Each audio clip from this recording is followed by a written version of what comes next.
성도 여러분, 제가 오늘 몇 월 며칠이지라고 생각을 하다가 깜짝 놀란 사실이 하나 있습니다. 그것은 벌써 새해가 시작한 지가 열흘이 훌쩍 넘었다는 사실입니다.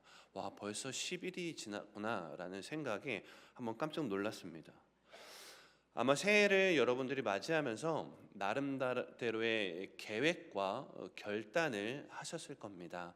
어떤 분들은 올해는 더 건강을 챙겨야겠다라는 결단과 함께 식습관과 어떤 생활 습관을 이렇게 바꿔야겠다라고 생각하신 분도 계실 테고, 또 어떤 분들은 올해는 정말 운동을 열심히 해야겠다라고 해서 헬스장에 또 1년 회원권을 끊으신 분들도 있을지도 모르겠습니다. 또 어떤 성도님들은 신앙과 관련된 새로운 다짐을 하신 분들도 분명히 계실 겁니다. 이쯤에서 한 가지 여쭤보고 싶습니다. 11일이 지났습니다. 어찌 보면 많이 지날 수 있고 어찌 보면 고작 11일밖에 지나지 않았는데 그 새해의 결단과 어떤 다짐들과 계획들을 잘 지키고 계십니까? 어쩌면 작심삼일이라는 말이 있는 것처럼 벌써 그 작심삼일이 되어 버렸는지도 모른 그런 성도님들이 혹시 있을지도 모르겠습니다. 처음에 분명하게 결단하지만 시간이 지날수록 그 결단이 흔들리고 그 계획을 실행하지 못하는 연약함이 저와 여러분의 모습일 겁니다. 신앙도 마찬가지죠. 결단한다고, 마음 먹는다고 흔들리지 않는 신앙으로 살아갈 수 있는 것은 아닙니다. 상황과 환경이 바뀌거나 문제가 생기거나 마음이 지치거나 여러 가지 일들로 인하여서 우리의 영적 상태, 우리의 신앙은 쉽게 흔들릴 수 있는 존재라는 거죠. 그때는 기도도 잘 안 되고 하나님과 멀어진 것 같고 말씀도 잘 안 익히는 그런 때도 있을지 모르겠습니다. 이렇게 쉽게 흔들리는 존재인 우리가 그러면 흔들리지 않는 신앙으로 살아가려면 어떻게 해야 되는가? 그럼 더 많이 결단하면 되나? 더 많이 결심을 하면 되나? 그렇지 않죠. 성경은 다른 답을 말합니다. 흔들리기 쉬운 우리가 흔들리지 않는 신앙을 갖기 위해서는 어떻게 해야 되는가? 우리가 붙들어야 되는 것이 하나님의 말씀이라고 분명하게 말씀해 주고 있습니다. 왜냐하면 하나님의 말씀이 끊임없이 흔들리는 우리의 삶을 붙잡아주는 기둥이라고 말씀해 주고 있기 때문이죠.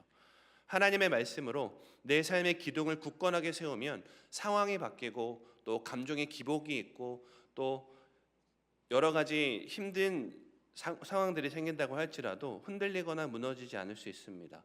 그러나 삶의 기둥을 분명하게 세우지 아니하면 상황이 좀만 바뀌어도 두려움이 앞서고 결단은 쉽게 무너지고 목표도 쉽게 흐려지기 때문이죠.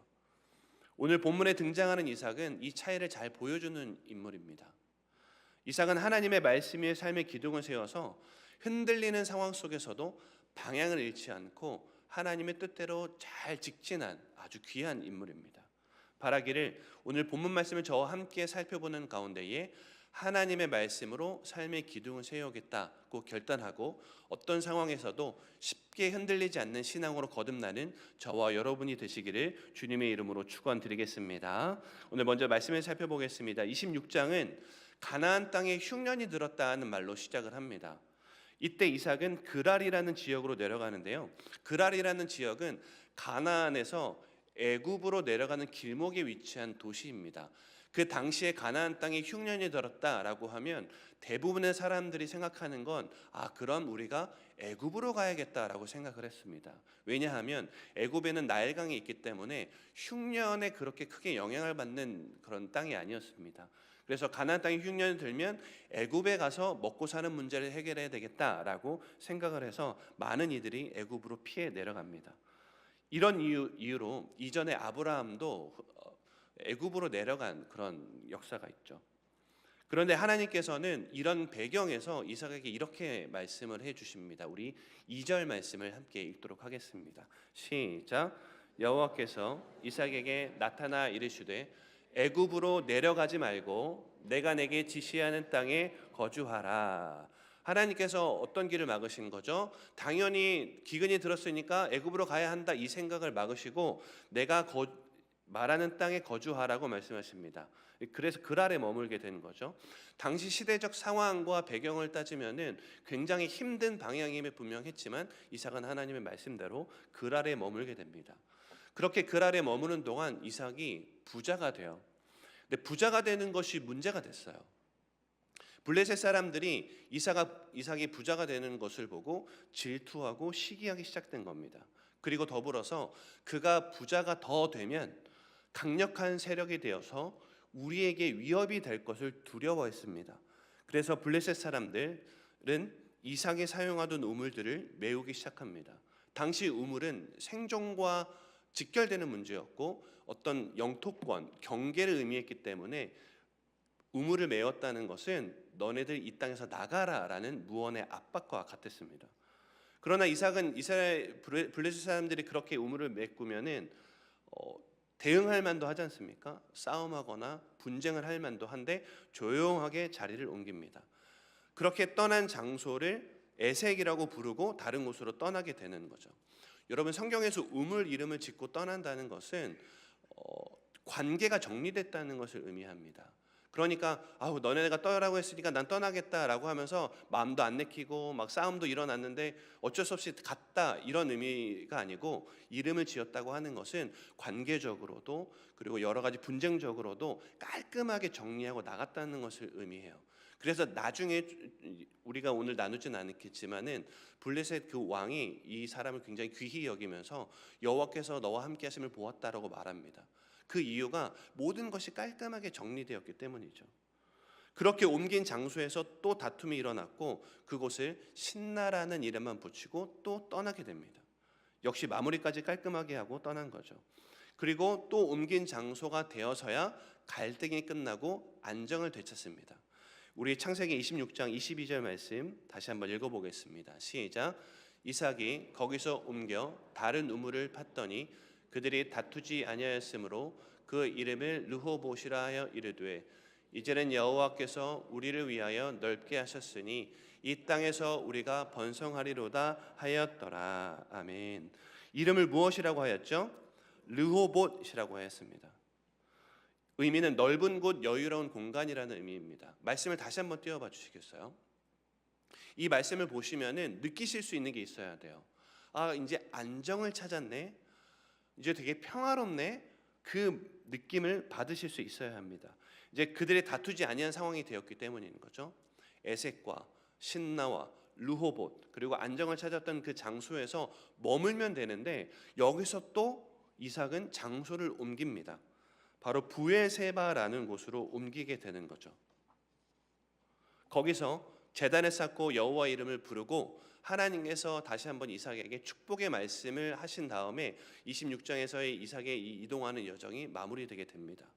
이 여정을 가만히 살펴보면 너무나 중요한 메시지를 하나 발견할 수가 있습니다. 그것은 모든 것의 시작점이 하나님의 말씀이어야 한다는 것입니다. 여러분, 그냥 이삭의 여정을 살펴보면 뭐 그렇게 특별하지라고 생각할 수 있는 그런 생각이 드실 수가 있습니다. 그런데 공통점이 있어요. 이삭의 선택과 이동, 머문과 떠남을 보면은 그 중심에 하나님의 말씀이 있었습니다. 기근으로 인해서 지금은 애굽으로 내려가야 한다, 그런 상황이었다고 말씀을 드렸습니다. 먹고 사는 문제와 직결됐기 때문에 충분히 모든 사람들이 불안하고 흔들릴 수 있어요. 그러나 이삭은 흔들리지 않습니다. 왜요? 하나님께서 그랄에 머물라고 말씀하셨고 그 말씀으로 머물렀기 때문이죠.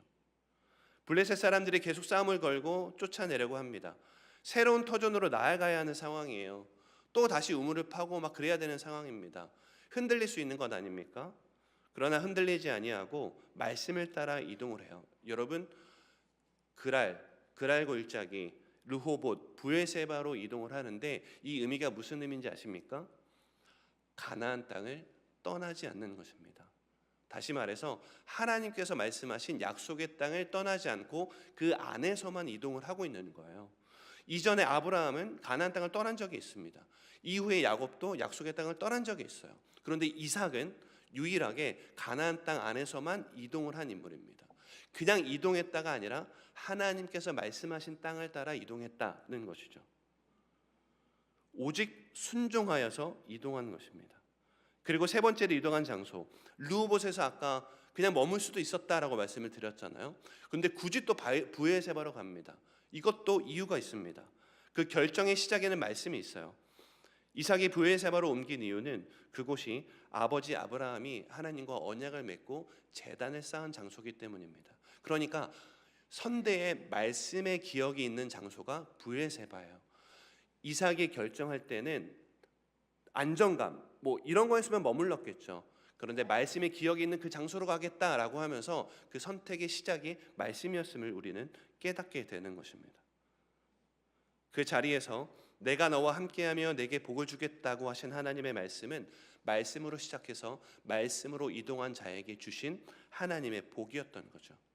그래서 이삭의 여정은 평화롭게 움직였다가 아니고 말씀으로 머물렀고 말씀으로 움직였다로 정리가 되는 것입니다. 이것이 저와 여러분이 흔들리지 않는 신앙을 위해서 적용해야 되는 중요한 메시지가 되는 거죠. 이삭에게 흔들리는 모습을 발견할 수 없는 이유는 모든 것의 시작점이 하나님의 말씀이었기 때문입니다. 여러분, 그러면 우리가 자꾸만 흔들리는 이유가 무엇이죠? 흔들리지 않는 것을 붙잡는 것이 아니고 흔들리는 것을 자꾸 붙잡으면서 살아가기 때문인 것이죠. 요즘 트렌드라는 말을 많이 합니다. 이게 요즘 트렌드야. 그런데 이 말이 주는 위험성이 조금 있습니다. 이것은 우리의 시각이 무엇이 변하고 있는가에만 초점을 맞추게 한다는 겁니다. 세상은 이전과 비교했을 만큼 점점 빠르게 변하고 있어요. 예전에 한 학급의 학생들이 50명, 60명이었다면 지금은 20명, 25명도 많습니다. 예전에는 동네마다 비디오 대여점이 있었으면 지금은 뭐 그냥 핸드폰에 모든 음악과 영화를 다 볼 수가 있어요. 현금, 지갑 이건 점점 사라지면서 그냥 스마트폰 하나로 끝나는 시대가 됩니다. 얼마 전에 뉴스를 보니까 너무 놀라운 뉴스를 접했습니다. 청소하고 요리하고 빨래해주는 AI 로봇이 등장을 한대요.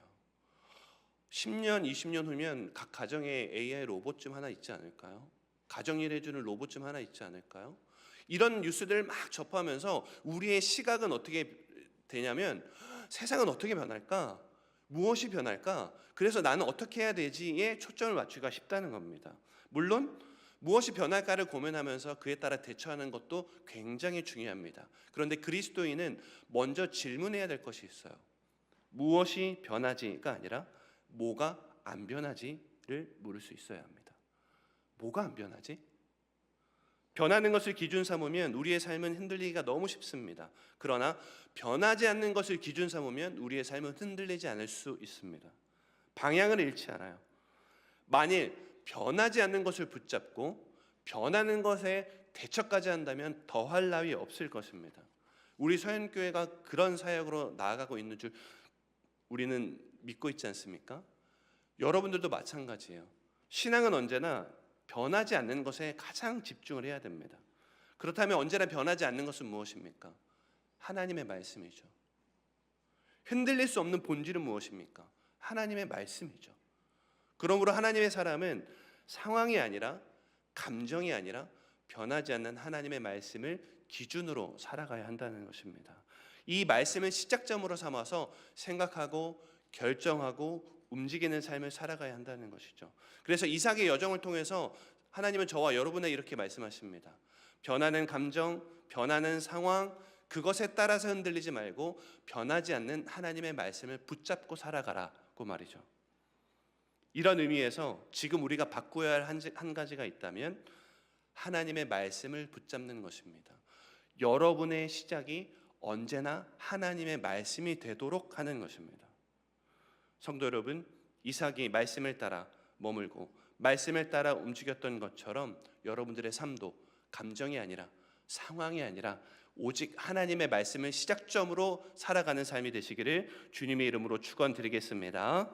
하나님의 말씀을 시작점으로 삼아서 살아가야 하는 삶을 위해서 우리가 결단해야 되는 구체적인 적용점이 있습니다. 그것은 여러분들의 하루의 시작을 바꿔야 한다는 것입니다. 질문을 드리겠습니다. 오늘 아침에 일어나셨을 때 어떠셨어요? 무슨 생각을 하시면서 일어나셨습니까? 몸 컨디션은 어떠셨습니까? 오늘 너무 무기력해. 오늘 힘들겠다. 이렇게 생각하진 않으셨습니까?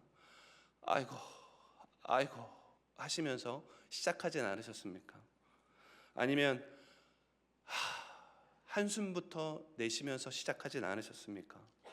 여러분, 내 기분으로 하루를 시작하는 이가 있습니다. 내 몸 상태로 하루를 시작하는 이가 있어요. 내게 주어진 상황으로 하루를 시작하는 이가 있습니다. 변하는 것을 붙잡고 하루를 시작하는 사람입니다. 그렇게 붙잡고 시작하면 하루에도 수없이 흔들려요. 수없이 염려하고 수없이 두려워합니다. 확실해요. 흔들리는 것을 붙잡고 살아가기 때문인 것이죠. 그런데 변하지 않는 하나님의 말씀을 붙잡고 살아가는 그리스도인은 기분과 상황과 문제에 따라 하루의 시작과 그 삶을 좌지우지하도록 두지 않습니다. 기분은 좋을 수도 있고 나쁠 수도 있어요. 몸 컨디션은 좋을 수도 있고 나쁠 수도 있습니다. 언제나 좋은 일이 있을 수도 있고 나쁜 일이 있을 수 있는 거죠. 그것에 따라 시작하는 것이 아니라, 중요한 건 기분과 감정이 아니라 하나님의 말씀으로 시작하는 것인 줄 믿으시기를 바랍니다. 그러니까 여러분들의 시작을 어떻게 바꿔야 하냐면, 오늘 너무 무기력해요. 그러면 하나님의 말씀으로 바꿔서 시작을 하는 겁니다. 이사야 40장 31절 말씀입니다. 함께 읽겠습니다. 시작. 오직 여호와를 앙망하는 자는 새 힘을 얻으리니 독수리가 날개 치며 올라감 같을 것이요 다른 박질하여도 곤비하지 아니하겠고 걸어가도 피곤하지 아니하리로다. 성도 여러분, 제가 솔직하게 고백할게요. 제가 오늘 아침에 일어나는데 컨디션이 좀 떨어져 있었어요. 오늘 컨디션 좀 안 좋은데, 그 생각이 딱 들었는데 그렇게 하루를 이끌어갈 수도 있었습니다. 그러나 저는 바로 선포했죠. 이사야 40장 31절 말씀.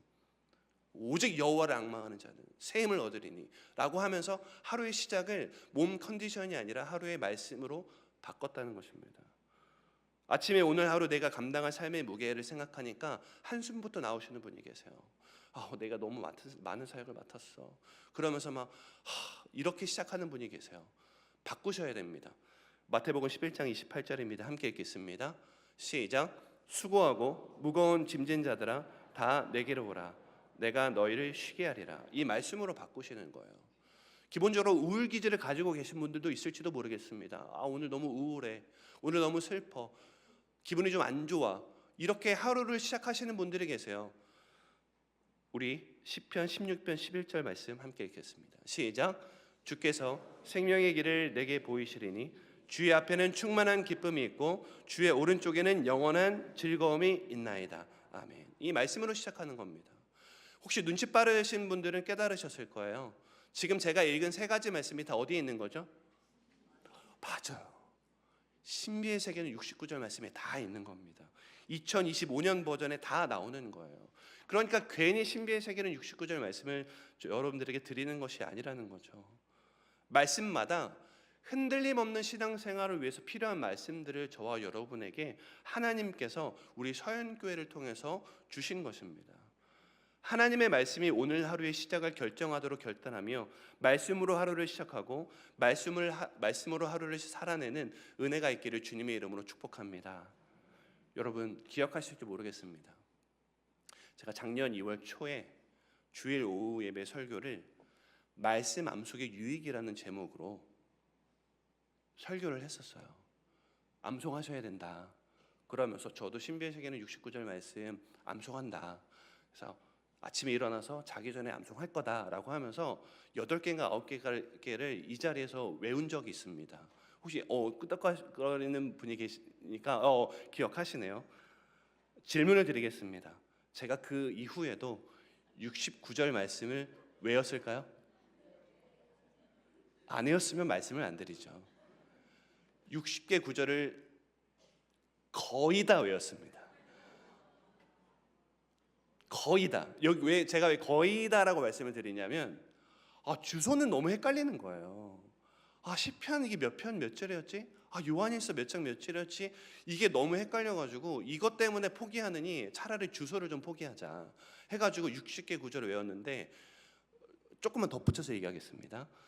40개에서 한 개가 오더라고요.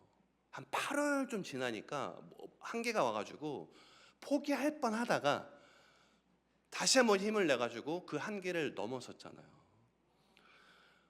별로 놀라지도 않으시고, 네. 네. 그래서 제가 지금 7월 이렇게 옆구리 찌르잖아요. 그럼 7월이 나오고 9월 옆구리를 찌르잖아요. 그럼 9월이 나와요. 또 이따가 괜히 또 확인하지 마시고요. 11월 하면 11월이 나옵니다. 제가 좀 방법을 바꿔가지고. 그리고 올해 26년께 나왔잖아요. 너무 감사한 게 작년 거도 같이 나오잖아요. 저는 올해 60개도 다 외울 겁니다. 그래서 내년 1월, 2월 돼가지고 또 설교할 거예요, 말씀에 관해서. 그래서 저는 자신 있게 120개 다 외우고 있다고 저는 말씀을 드릴 겁니다. 그리고 전 목표가 생겼는데 50세까지 300개를 외우는 거예요. 할 수 있을지 없을지는 모르겠어요. 일단 목표를 세우는 거죠. 근데 제가 이걸 왜 하는 거죠? 뭐 치매 안 걸리려고 기억력 좋게 하기 위해서 그러는 겁니까? 뭐 암송의 유의 그것도 있죠. 그리고 뭐 말씀 잘 전하기 위해서 그런 것도 있습니다. 근데 중요한 목표는 그거예요. 제 하루의 시작을 바꾸고 싶습니다. 저는 감정으로 시작하고 싶지도 않고 내게 주어진 상황으로 시작하고 싶지도 않고 내 기분, 내 몸 컨디션으로 내 하루를 시작하고 싶지 않아요. 하나님께서 주신 귀한 하루 저는 말씀으로 시작하고 싶어요. 그래서 저는 평생의 거룩한 습관을 아침에 일어나서 암송하고 자기 전에 암송하고 그렇게 마칠 겁니다. 여러분, 이것이 저와 여러분의 결단이 되기를 주님의 이름으로 축원드리겠습니다. 말씀을 정리하겠습니다. 하루를 어떻게 시작하고 계십니까? 감정, 기분, 상황에 따라 달라졌다면 그거 다 내려놓으시고 내가 먼저 붙들고 있는 말씀으로 시작하시기를 바랍니다. 그리고 기도하십시오. 하나님, 저의 모든 시작이 처한 상황이 되지 않게 하여 주시옵소서. 내 기분과 느낌이 되지 않도록 하여 주시옵소서. 내 삶에 내리는 모든 결단의 시작이 오직 말씀이 되게 하여 주시옵소서. 이렇게 변하지 않는 하나님의 말씀으로 시작점 삼아서 생각하고 결정하고 움직이고 살아가는 흔들리지 않는 신앙으로 살아가게 되시기를 주님의 이름으로 간절히 축원드리겠습니다. 우리 말씀을 놓고 함께 기도하기를 원합니다.